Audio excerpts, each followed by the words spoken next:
ଏବେ ଟିକେ ମନେ ପକାଅ ତମେ ପ୍ରତିଦିନ ସକାଳ ଉଠି ପ୍ରତିଦିନ ତାପରେ ପରେ ସବୁ କ'ଣ କର ଟୁ ଶୋଇଲା ପର୍ଯ୍ୟନ୍ତ।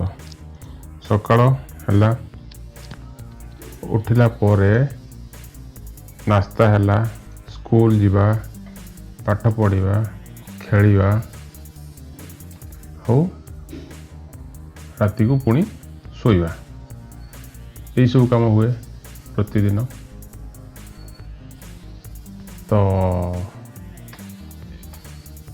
এই সময়টা କ'ଣ morning, noon, afternoon, evening and night. ପ୍ରତିଦିନ ଏଗୁଡ଼ାକ ସବୁ ଆସେ। ତ ସକାଳେ ଉଠିବା ଠାରୁ ଶୋଇବା ପର୍ଯ୍ୟନ୍ତ ଇଏ ହେଲା ଗୋଟେ ଦିନ, ୱାନ୍ ଡେ।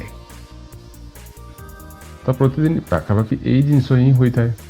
ଏଇସବୁ କାମ ପ୍ରାୟ ଡେଲି କରୁଥାଅ ତମେ। ତ ଏଇଟା ହେଲା ଗୋଟେ ଦିନ, morning, noon, afternoon, evening, night, ଇଏ ସବୁ ହେଲା ଗୋଟେ ଦିନ। ଏମିତି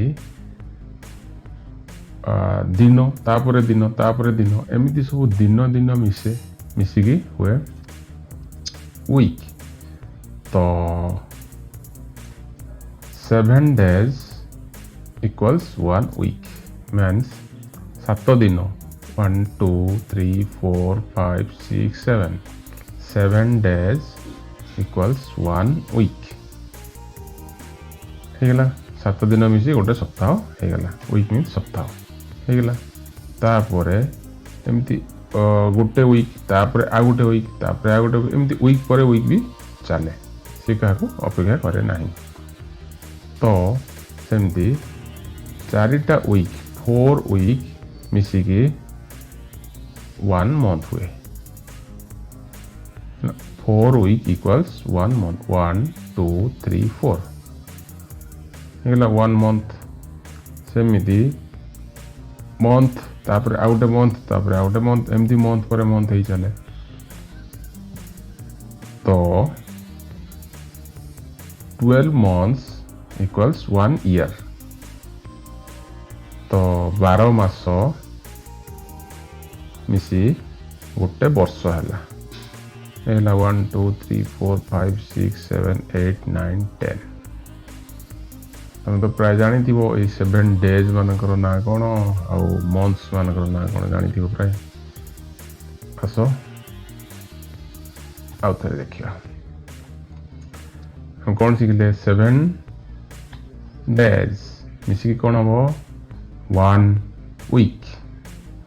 ସେମିତି 4 week ମିଶିକି ହବ 1 month। ସେମିତି 12 month ମିଶିକି 1 year। ଆଉ ଗୋଟେ କଥା ଜାଣ, 10 year ମିଶିକି ହବ 1 decade, ମାନେ 10 ବର୍ଷ, 10 ବର୍ଷ ଦଶନ୍ଧି, 1 decade। ସୋ ଇଏ ହେଇଗଲା ଆମର ଗୋଟେ ନୀତିଦିନ କେମିତି ମିଶି ୱିକ୍, ମନ୍ଥ, ଇୟର୍, ଡିକାଡ୍ରେ ହେଉଛି। ଗୋଟେ ଦିନ ମିଶି ଇଚ୍ ଡେ ଆମର ମିଶି କେତେ ବଡ଼ ସମୟ ହେଉଛି। ଆଚ୍ଛା, ଏଇଠି ଦେଖିବା ତାହେଲେ କ'ଣ ଜାଣିଲେ। 1 week equals 7 days, 1 month equals 30 days। 30 days ସାଧାରଣତଃ 30 days ଧରାଯାଏ, କିନ୍ତୁ ଏଇ ମନ୍ଥସ୍ ମାନଙ୍କ ଅଛି 28, 29, 31। ମିନ୍ସ ଗୋଟେ ମାସ କେତେ ଦିନ କହିଲେ ଆମେ ସାଧାରଣତଃ 30 ଦିନ ବୋଲି କହୁ, କିନ୍ତୁ ସେଥିରେ ଅଛି 28 ଦିନିଆ ଅଛି, 29 ଦିନିଆ ଅଛି, 30 ଦିନିଆ ଅଛି, ଆଉ 31 ଦିନିଆ ଅଛି। ଏଇଟା ଟିକେ ପରେ ପଢ଼ିବା କ'ଣ ସେଗୁଡ଼ା ସବୁ। ଆଚ୍ଛା, ଆଉ 1 year equals 365 days। এইটা ବି ଟିକେ ଚେଞ୍ଜ ଅଛି। ଜେନେରାଲି ସାଧାରଣତଃ ଆମେ 365 days ବୋଲି କହୁ। 1 year equals 365 days ହେଲା। ଆଉ ଆମେ ତ ଜାଣିଥିବ ଏଇ ସବୁ ଡେ ଗୁଡ଼ାକର ନାମ, Sunday, Monday, Tuesday, Wednesday, Thursday, Friday, Saturday ହେଇଗଲା। ନେକ୍ସଟ ହେଲା ମନ୍ଥସ୍ ମାନଙ୍କର ନାମ ଜାଣିଥିବ। January, February, March, April, May, June, July, August, September, October, November, December. ମୁଁ ଏବେ କହିଲି କ'ଣ, 1 month equals 30 days এটা সাধারণ ভাবে কুহযাଏ 1 month ইকুয়াল 30 days কিন্তু এইଠି ଆମେ ଦେଖିବା କୋଉ ମାସଟା କେତେ ଦିନ ଜାନୁଆରୀ 31 days ଫେବୃଆରୀ 28 ଦିନ ବି ଅଛି 29 ଦିନ ବି ଅଛି ସେଟା ମୁଁ ଆଉ ଟିକେ ପରେ କହିବି ହେଲା March 31 April 30 May 31 June 30 July 31 August 31 September 30 October 31 November 30 December 31 ଏଗୁଡ଼ାକ ତ ଏଇ ଯେଉଁ ମାସ ଗୁଡ଼ାକର ସବୁ ଏତିକି ଦିନ ସବୁ ଅଛି ଜାନୁଆରୀ 31 ଅଛି ଫେବୃଆରୀ 28 ବି ଅଛି 29 ବି ଅଛି ସେଟା ଟିକେ ପରେ କହିବି କେଉଁ ମାସରେ କ'ଣ ଅଛି ମାର୍ଚ୍ଚ ହେଲା 31 April 30 May 31 June 30 July 31 August 31 September 30 October 31 November 30 December 31 easy ଏଗୁଡ଼ାକ ଇଜି ସବୁ ନେକ୍ସଟ ଆମେ କ୍ୟାଲେଣ୍ଡର ଦେଖିବା ଆମ ଘର ମାନଙ୍କରେ ତ କ୍ୟାଲେଣ୍ଡର ଟଙ୍ଗା ହେଇଥିବାର ଦେଖିବ ସେଠି ଆମେ କ'ଣ ଦେଖନ୍ତି ଡେଟ୍ ଦେଖନ୍ତି ତ ସେ କ୍ୟାଲେଣ୍ଡରଟା କେମିତି ତିଆରି କରାହେଇଥାଏ କ୍ୟାଲେଣ୍ଡର ଆମର ତ ଏଇ ସାଇଡ଼ରେ ରହିଲା ୱିକ୍ ଡେଜ୍ ମାନେ Sunday Monday Tuesday Wednesday Thursday Friday Saturday ଏଇଠି 7 days ଗୋଟେ ଲାଇନ୍ରେ ରହିଗଲା ତାପରେ ଧରିନିଅ ଏ ଗୋଟେ ମାସ ଏ ମାସର 1 ତାରିଖଟା ଟ୍ୟୁଜଡେରେ ଷ୍ଟାର୍ଟ ହେଇଛି ତ 1 ତାରିଖ ହେଲା ଟ୍ୟୁଜଡେ ନେକ୍ସଟ ଟ୍ୟୁଜଡେ ପରେ ୱେନେସଡେ ସେ 2 ତାରିଖ ହେବ ପୁଣି ଥର୍ସଡେ ସେ 3 ତାରିଖ ହେବ ପୁଣି ଫ୍ରାଇଡେ ସେ 4 ତାରିଖ ହେବ ପୁଣି ସଟରଡେ ପୁଣି 5 ତାରିଖ ହେବ ତାପରେ ପୁଣି ଆସିବ ସଣ୍ଡେ ଏ ହେଲା ସଣ୍ଡେ ତ ସଣ୍ଡେ ଏଠି 5 ତାରିଖ ହେଇଛି ସଣ୍ଡେ କେତେ ହେବ 6 ତାରିଖ 6 ତ ଏମିତି 6 7 8 ହେଇ ଚାଲିଲା ଅପ୍ ଟୁ 12 ପୁଣି ସଟରଡେଟା ପୁଣି ଆସିବ ସଣ୍ଡେ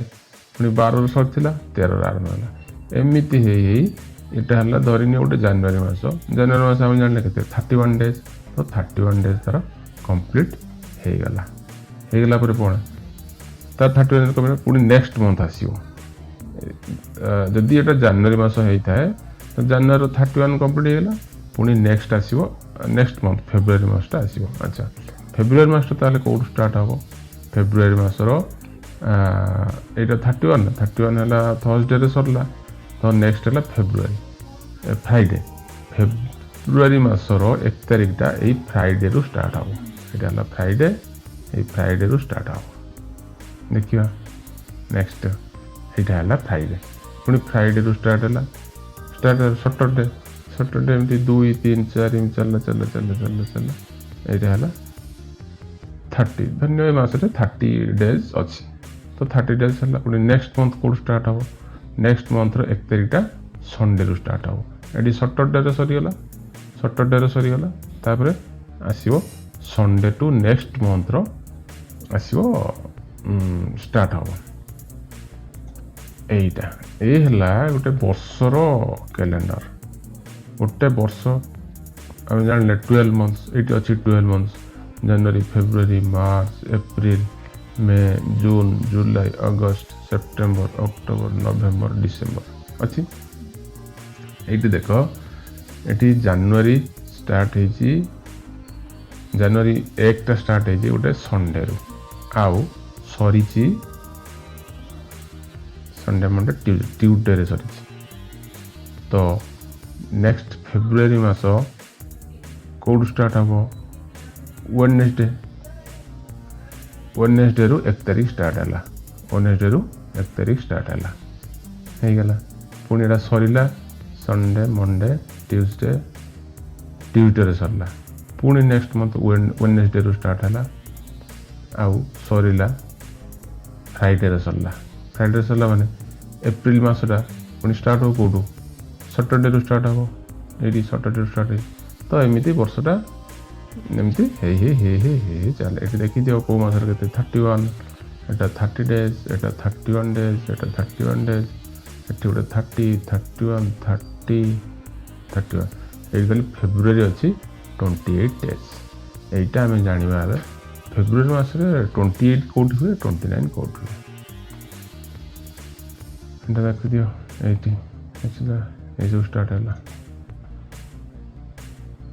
ଆଚ୍ଛା এইଠି ଗୋଟେ ଆମେ ପଢ଼ିବା ଲିପ୍ ଇୟର୍, ଖାଲି ଲିପ୍ ଇୟର୍ ମୁଁ ଯେଉଁଠି ଚିହ୍ନ ମାରୁଛି ଖାଲି ସେଇଟା ଦେଖ ଲିପ୍ ଇୟର୍। ଲିପ୍ ଇୟର୍ ମାନେ ଅଧିବର୍ଷ। ଇଏ ଗୋଟେ ବର୍ଷ ଆସେ 4 ବର୍ଷରେ ଥରେ ଆସେ, 4 ବର୍ଷରେ ଥରେ ଆସେ। ଆଉ ଯେଉଁ ବର୍ଷ ଲିପ୍ ଇୟର୍ ହେବ ସେଇଟା ସେଇ ବର୍ଷର ଫେବୃଆରୀ ମାସଟା ହେବ 29 ଡେଜ୍। ଦେଖିବା এইটা ହେଲା 2000 ମସିହା। 2000 ମସିହାଟା ଗୋଟେ ଲିପ୍ ଇୟର୍। ଲିପ୍ ଇୟର୍ ଏ ବର୍ଷ ଏଇ 2000 ମସିହାର ଏଇ 2000 ମସିହାରେ କେତେ 12ଟା ମାସ ଅଛି। 12ଟା ମାସରୁ ଫେବୃଆରୀ ମାସ ବି ଅଛି। ତ ସେଇ ଫେବୃଆରୀ ମାସର କେତେ ଦିନ ହେବ, ସେଇ ଫେବୃଆରୀ ମାସର 28 ଦିନ ବଦଳେ 29 ଦିନ ହେବ 29 ଡେଜ୍। ତାପରେ ପୁଣି କେବେ ପଡ଼ିବ 2004 ବର୍ଷ ଥରେ ପଡ଼ିବ 2001 2002 2003 2004 ଏମିତି ହେଇଗଲା 4 ଏଇ ବର୍ଷ ଗଲା। ତାପରେ 4 ବର୍ଷ ପରେ 1 2 3 4 2004 ଗୋଟେ ଲିପ୍ ଇୟର୍। ସେଇ ଲିପ୍ ଇୟର୍ରେ କ'ଣ ହୁଏ ନା ଫେବୃଆରୀ ସେଇ ଲିପ୍ ଇୟର୍ ଯେଉଁ 12ଟା ମାସ ଅଛି ସେଥିରୁ ଫେବୃଆରୀ ମାସଟା 28 ଡେଜ୍ ହେବ 29 ଡେଜ୍ ହେବ। ପୁଣି ନେକ୍ସଟ 2005 6 7 8 ଏଠି 4 ବର୍ଷ ପରେ 1 2 3 4 4 ବର୍ଷ ପରେ ପୁଣି ଗୋଟେ ଆସିଲା 2008 ଇଏ ହେଲା ଲିପ୍ ଇୟର୍। ଏଇ ଲିପ୍ ଇୟର୍ର ଫେବୃଆରୀ ମାସଟା 29 ଡେଜ୍ ହେବ। ସେମିତି ଚାଲିଲା 4 ବର୍ଷ ପରେ 12 16 ତାପରେ 2020 ତାପରେ 24 ଏମିତି ଚାଲିବ ଲିପ୍ ଇୟର୍ ହେଇକି। এইটা ହେଲା ଲିପ୍ ଇୟର୍। ଆଚ୍ଛା ବର୍ଷଟା ଆମେ ସାଧାରଣ କହିଛୁ କ'ଣ 365 ଡେଜ୍, କିନ୍ତୁ ଯେଉଁ ବର୍ଷ ଲିପ୍ ଇୟର୍ ହେବ ସେଠି ହେବ 360 ଡେଜ୍। କାହିଁକିନା ଫେବୃଆରୀ ମାସରେ ଗୋଟେ ଦିନ ବଢ଼ିଯାଉଛି। ତ 2000 ମସିହାରେ ହେଲା 366 ଡେଜ୍ 366 ଦିନ। ଆଉ 1ଟା ହେଲା 365, 2ଟା 365, 3ଟା 365, ପୁଣି 2004ଟା 366 ଦିନ, ତାପରେ 365 ଦିନ, ତାପରେ 365 ଦିନ, ତାପରେ 2007 365 ଦିନ, ତାପରେ 2008 365 ଦିନ 366 ଦିନ। କାହିଁକିନା ଏଟା ଲିପ୍ ଇୟର୍। ଆଚ୍ଛା ଲିପ୍ ଇୟର୍ ବୋଲି ଜାଣିବା କେମିତି? ଲିପ୍ ଇୟର୍ ଜାଣିବା କେମିତି? ଯଦି ସେଇ ମସିହାକୁ 4ରେ ଆମେ ହରିବା ତେବେ ଭାଗଶେଷ 0 ରହିବ। ଏଇଟା ହେବ ଅଧିବର୍ଷ ଅର୍ ଲିପ୍ ଇୟର୍।